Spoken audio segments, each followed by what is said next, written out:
오늘은 계시록 변론 증거 30번째 시간입니다. 오늘은 계시록 10장을 통해서 약속 공개장인데요. 하나님의 이제 약속이 다 나타나서 하는 역사가 변화성도의 역사입니다. 아주 중요한 비밀이 되겠죠. 이것을 본격적으로 변론해 보도록 하겠습니다. 다른 천사가 이제 세 번째 나타난 사실인데요. 8장 9장과 같이 종말에 환란의 재앙이 올 때 그 재앙을 피해가는 역사는 다른 천사가 보여주는 일인데, 계시록 7장에서 살아계신 하나님의 인을 가지고 나온 진리를 다시 구체화시켜서 보여주는 것입니다. 말세 사명자가 다른 천사라 그랬는데요. 실질적으로 다른 천사가 하는 일이 무엇이냐, 사명이 무엇이냐, 그걸 오늘 계시록 10장을 통해서 알 수가 있습니다. 이걸 통해서 우리가 이제 사명을 감당해야만 재림을 영접할 수가 있는 거고, 또 재림의 때 환난과 재앙이 날 때 이제는 살아날 수가 있다는 것을 우리가 정확히 알아야 됩니다. 1절을 먼저 봉독해 올립니다.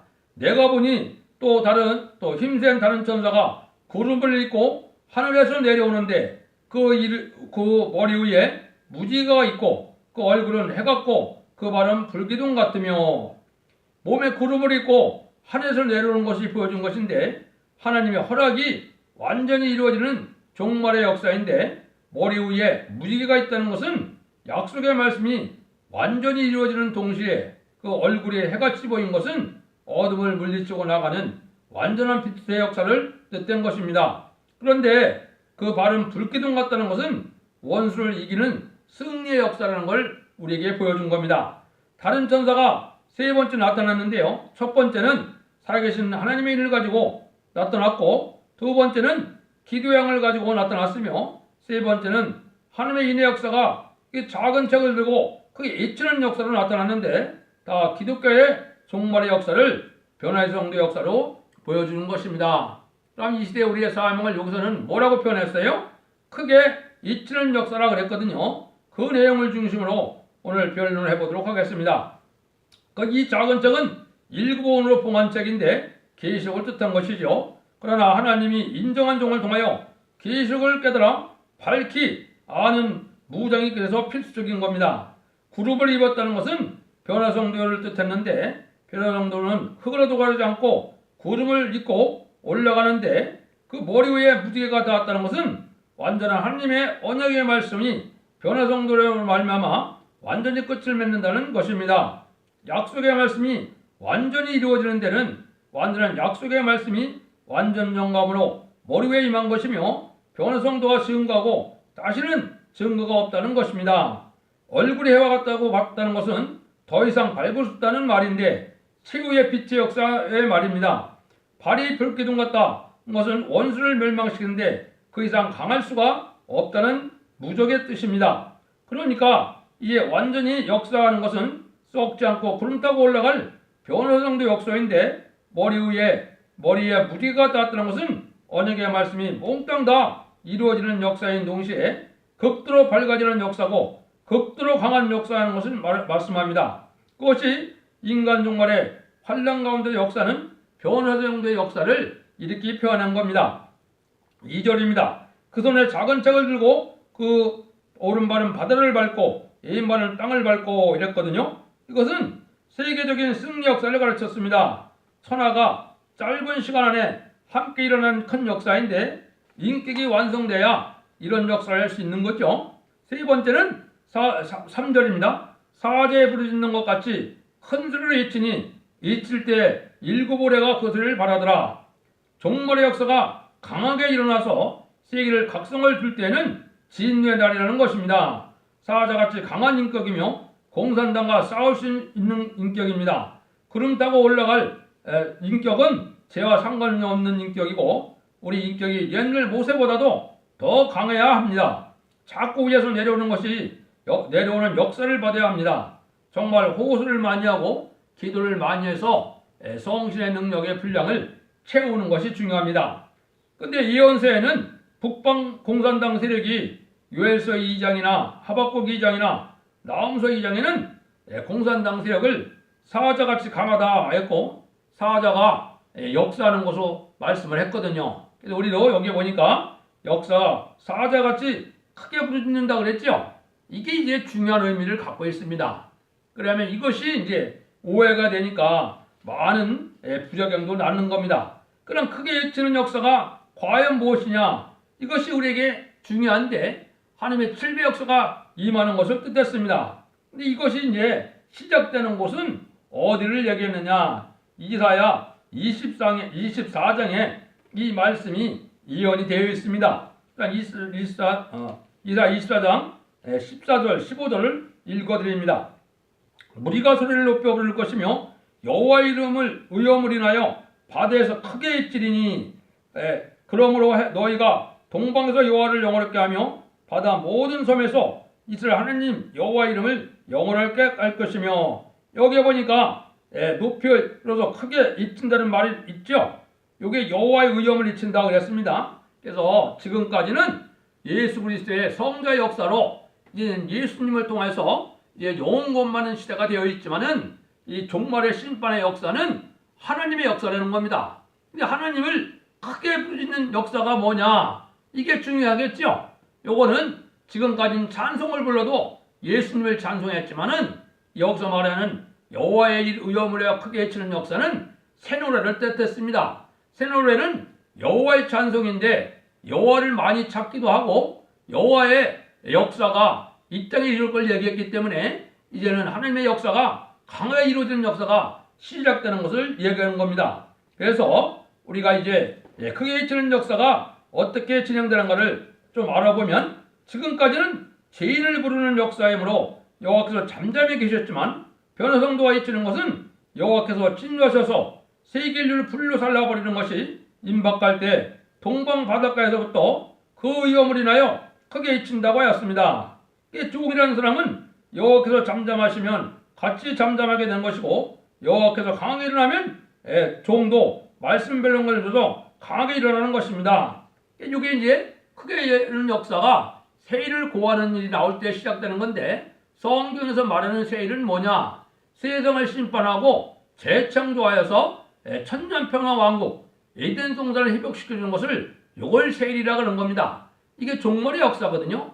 이런 일이 나올 때 여호와의 찬송이 나와서 새 노래를 부르게 되므로 크게 부르는 역사가 진행될 것을 얘기한 겁니다. 근데 그걸 이제 좀 더 구체적으로 얘기한 것이 계시록 7장 2절에는 하느님의 인을 가지고 이제 해돋는 곳에서부터 해돋는들로부터 올라와서 큰 소리를 외친다 그랬거든요. 큰 소리를 외치는 역사가 오늘은 여기에 계시록 10장에 나와 있는 겁니다. 그래서 계시록 10장 3절에 크게 사자같이 부르짖는 역사가 뭐냐? 이걸 우리가 잘 알아야 됩니다. 기독교 이날까지는 세계 인류를 다 함께 깨우치는 역사가 아니었지만 종말의 역사는 세계 인류가 다 함께 깨우침을 받는 역사입니다. 그래서 지금 과학이 극도로 발달된 것은 재림의 날에 세계적인 역사가 일어나되 복음의 역사도 세계적으로 일어나고 환란 재앙도 세계적으로 준비를 갖춘 것입니다. 만약 과학이 발달되지 않았다면 인류적인 큰 역사를 일으킬 수 없을 것이로되 과학 발전이 왔으므로 세계 인류를 한 시간에 불타는 재앙이 오게 되었고 세계 인류를 다 함께 깨우치는 역사를 할 수 있게 되었습니다. 그래서 이게 크게 외치는 역사는 목소리가 크다는 뜻보다도 온 세상 사람들이 알게 하는 역사죠. 근데 오른발은 바다를 밟고 왼발은 땅을 밟는다면 동시에 세계적인 역사를 할 수 있는 거죠. 이걸 보면 하나님의 권세 역사가 임하는데 이게 전해지는 역사를 지금 생각해 보면 인터넷이나 유튜브가 아니면 이런 역사를 할 수가 없습니다. 그렇지 않습니까? 아무리 비행기를 타고 왔다 갔다 해도 그 지구의 넓은 곳에 다 알아듣게 하는 역사가 있을 수가 없거든요. 그래서 하나님이 이 과학이 발달해서 지금 이 변론이 시작됐다고 이렇게 볼 수가 있습니다. 그런데 이거로 이제 마무리되는 것이 아니고 이제 미가서 6장에 보면 이게 크게 외치는 역사가 어떻게 나타날 것을 또 예언을 해놓으셨습니다. 그래서 결국은 이게 크게 외치는 역사가 뭐냐? 미가서 6장 1절 2절을 보면 우리가 알 수 있는 겁니다. 그걸 복음독에 올립니다. 너희는 여호와의 말씀을 들을지어다 내게 이르기를 너는 일어나서 산 앞에서 쟁변하여 작은 산으로 네 목소리를 듣게 하라 하셨나니 너희는 산들과 땅의 견고한 지대들아 너는 여호와의 쟁변을 들으라. 여호와께서 자기 백성과 쟁변하시며 이스라엘과 변론하실 것이라. 인간 종말에 심판을 내리기 전에 하느님이 하시는 일은 하느님이 직접 하나님의 백성들과 쟁론과 변론을 한다고 그랬죠. 이게 아주 중요한 의미가 있는 겁니다. 세상적으로도 변론이 있고 난 다음에 재판에 판결을 내리는 것처럼 하나님도 이렇게 순종하면 너희가 복을 받을 것이고 이렇게 하나님의 말씀에 순종치 않으면 멸망한다는 변론의 말씀을 전하는 것이 인간 종말의 마지막 역사인데 이게 크게 이치는 역사라 이렇게 이야기를 한 겁니다. 이게 지금까지는 천국복음을 죄인을 부르는 것이었지만은 종말의 변호성과 이치는 역사는 여호와의 쟁변입니다. 여기서 말하는 쟁변은 용서가 없는 심판을 내린다는 뜻입니다. 이스라엘 말기에 선지들이 받은 묵시의 말씀을 용서 없는 심판이 오고 새 시대가 온다는 것을 목적한 심판의 경고에 나팔이 되는 것이 여호와의 쟁변인 것입니다. 이사야 3장 13절에 보면 여호와께서 일어나신데 변론하러 일어나시고 심판하러 일어나신다 그랬거든요. 아모스에서도 다림질을 온 세상에 베풀고 나서는 다시는 용서치 않는다 그랬거든요. 이게 다시언의 사명입니다. 그래서 예언서 계시록을 성경 본문을 그대로 전할 수 있는 종이 나오면 이 변론의 역사가 마지막 역사라는 겁니다. 이 역사를 주도하는 사람들이 바로 계시록 10장의 변화성도고 변화성도가 하는 것은 이렇게 다시언의 역사가 온 세상에 알려지고 난 다음에는 하나님이 심판의 역사가 이루어진다는 것을 우리에게 알려준 겁니다. 그래서 이게 크게 부르짖는 역사가 결국 무슨 역사냐? 이게 심판의 다림질의 역사를 온 세상에 전하고 그 다림질의 말씀대로 세상을 심판한다는 그런 뜻이 내포되어 있는 겁니다. 그래서 마지막이라는 뜻이 내포되어 있는데 이래서 그 사명을 감당한 종들은 들림을 받고 변화성도로 이제는 하나님 앞에 가서 왕국 부서지시고라는 놀라운 영광을 누리게 된다는 것을 우리가 잘 알아야 됩니다. 이제는 4절 7절을 보겠습니다. 일곱 의뢰가 말할 때 내가 기록하려고 하다가 곧 들으니 하늘에서 소리가 나서 말하기를 일곱 의뢰가 말한 것을 인봉하고 기록하지 말라 하더라. 내가 본 바 바다와 땅을 밟고 섰는 천사가 하늘을 향하여 오른손을 들고 세세토록 살아계신 자 곧 하늘과 그 가운데 있는 물건이며 땅과 그 가운데 있는 물건이며 바다와 그 가운데 있는 물건을 창조하신을 가리켜 맹세하여 가로되 지체하지 아니하리니 일곱 천사가 소리내는 날 그 나팔을 불게 될 때 하나님의 비밀이 그 종 전지자들에게 전하신 복음과 같이 이루리라. 그래서 구체적으로 하나님 이렇게 종말의 역사는 선지들에게 전하신 복음의 역사가 이루어지는 것이라는 것을 알려주는 겁니다. 우레스에 대해서는 아무런 기록하지 말라고 한 것은 말세종은 진노의 재앙의 날에 재앙과는 하등의 관계가 없다는 뜻이고 왜냐하면 이 재앙은 악한 세상을 벌하는 위한 진노이기 때문에 말세종은 자기는 하나님의 말씀대로 될 것을 믿고 심판의 비밀을 과거 선지자들이 전하는 복음과 같이 이루어진다는 말로 전하는 것일 뿐이고 그런 재앙과는 상관이 없다는 뜻입니다. 그래서 우리가 잊을 때 내성 7개가 날 때라는 것은 아주 두려운 진노 때라는 것입니다. 그래서 이러한 사명을 감당했을 때 하나님의 응답은 세상의 심판의 역사를 나타낸다는 뜻입니다. 이게 순경답도 되고 우리의 기도응답도 되고 사명의 완성을 이루어서 하나님의 뜻을 이루는 역사가 된 겁니다. 그래서 사자같이 강한 천사가 소를 들고 하늘을 향하여 외치는데 하나님의 비밀이 옛날 선지자에게 전하신 복음과 같이 이루어진다는 말입니다. 하나님의 역사는 지금 많은 잔태에서 환상 계시 말씀 이런 걸 갖고 했는데 하나님의 역사는 그렇지 않습니다. 하나님은 2500년에서 2700년 쓰인 17권의 예언서대로 또 계시록 말씀대로 이 모든 말씀을 이루어서 역사하는 것이지 그때그때 환상 계시를 통해서 역사하는 것이 아닙니다. 그러니까 영계가 아주 혼란한 세상이 된 겁니다. 하나님의 말씀은 절대성이 있어야 되고 확실성이 있어야 되는 것이지 이렇게도 해석할 수 있고 저렇게도 해석할 수 있다면 그건 하나님의 다림질의 말씀이 아닌 겁니다. 그래서 우리가 이 말씀대로 이루어지는 것이 참으로 중요한 거고 이게 하나님의 마지막 때 급한 경고의 나팔로 부르는 때가 된 겁니다. 그래서 우리가 이 변론을 듣고 각성받지 않으면 이 시대에 흑암에 잠긴 영혼이 되는 겁니다. 그래서 이런 변론을 듣고 우리가 각성을 받아서 하나님의 뜻이 어디에 있는지 하나님의 말씀에 뭘 순종해야 되는지 하나님을 기쁘게 할 일이 무엇인지, 재림의 주를 영접할 일이 무슨 신앙인지를 잘 깨닫게 하셔서 그걸 순종하게 하는 것이 하나님의 복받는 유일한 비결입니다. 선지자들에게 전하신 복음을 좀 더 설명을 드린다면, 기독교의 복음은 하나님께서 선지자들에게 전하신 복음이 있고, 또 예수님께서 제자들에게 전하신 복음을 기록한 사복음이 있습니다. 그래서 하나님이 선지자에게 전하신 복음의 내용과 또 예수님이 제자들에게 하신 복음의 내용이 틀리다 이 말이죠. 이것은 사복음서는 예수님이 제자를 통하여 우리에게 보내는 천국 복음의 역사를 뜻했고, 하나님의 선지를 통하여 전하신 복음은 모든 예언의 말씀이 이루어져서 재림의 주 때 심판 환란의 재앙의 날에 구원받고 살아갈 새 시대가는 그런 역사의 비밀을 얘기한 겁니다. 이것이 이제 차이가 나는 거죠. 그래서 편지서는 복음 받은 종들이 이제는 복음을 변론한 것이고, 그러나 선지서는 여호와께서 하나님께서 직접으로 선지자들에게 전하신 복음인데 심판과 새 시대를 목적하고 전하신 것입니다. 그래서 이 선지자에게 전하는 복음의 말씀을 이제 빠짐없이 전하고 나면 하나님의 역사가 진행되는데, 하나님의 역사가 진행하는 것은 심판의 역사로 진행된다는 말입니다. 그런데 여기 보면 하나님께서 전진하시고 무수벌랑하시고 천재 창조주인데 6절에 보면 맹세했다 이렇게 말씀하셨죠. 하나님이 틀림없이 하시는 말씀인데도, 하시는 분인데도 하나님은 스스로를 맹세해서 한다는 말이 선지서에 참으로 여러 군데 많습니다. 한 군데를 소개해 드리면은 이제 뭐라 그랬느냐, 이렇게도 얘기했습니다. 이사야 14장 24절인데요.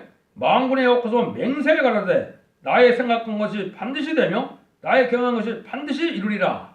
하나님은 인간을 향해 맹세를 할 수가 없으니까 하나님은 스스로 맹세했는데 어떻게 맹세했습니까? 성경 말씀대로 반드시 이루어진다고 하나님이 맹세했다는 겁니다. 그래서 우리가 하나님의 말씀을 이렇게 절대성으로 믿어야만 이 시대에 믿음이 되는 겁니다. 그럼 우리는 어떻게 맹세해야 될까요? 여기서 말하는 우리가 맹세할 것은 하나님의 말씀대로 될 것을 확실히 믿으니 내가 그 말씀에 목숨을 바쳐서 순종하고 그 사명을 감당하겠다, 이런 마음을 갖는 것이 우리가 또 하나님 앞에 합당한 맹세가 되는 겁니다. 그래서 하느님도 맹세해서 성경 말씀대로 된다 하셨기 때문에 우리도 말씀대로 될 걸 믿고 말씀대로 우리가 나가는 이러한 삶이 있어야 이게 확실한 하나님 인정받는 사명자가 되는 겁니다. 14만 4천 명은 하나님 앞에 인정받는 종이하게 되기 때문에 이 말씀의 확실성과 이게 말씀의 정당성을 가지고 확실한 믿음을, 절대성을 가지고 말씀을 증거해야 되는 책임이 있는 겁니다. 이래야 하나님이 쓰는 종이 되는 거거든요. 대신 이 종들은 어떻게 되겠어요? 14만 4천 명은 완전 영광의 명함으로 모든 선지서가 다 햇빛같이 밝아짐으로 조금도 석연치 않은 부분이 없는 겁니다. 이것이 햇빛 같은 빛의 역사를 뜻한 것이거든요. 인간 종의 마지막 역사를 뜻했는데, 이런 사명을 하는 내용을 다음 시간에 이제는 한 번 더 변론을 하도록 하겠습니다. 그런 자격을 갖기까지는 이게 많은 시련을 겪게 돼서 다시의 삶을 감당하는 것이 이제 계시록 7절 이하의 말씀입니다.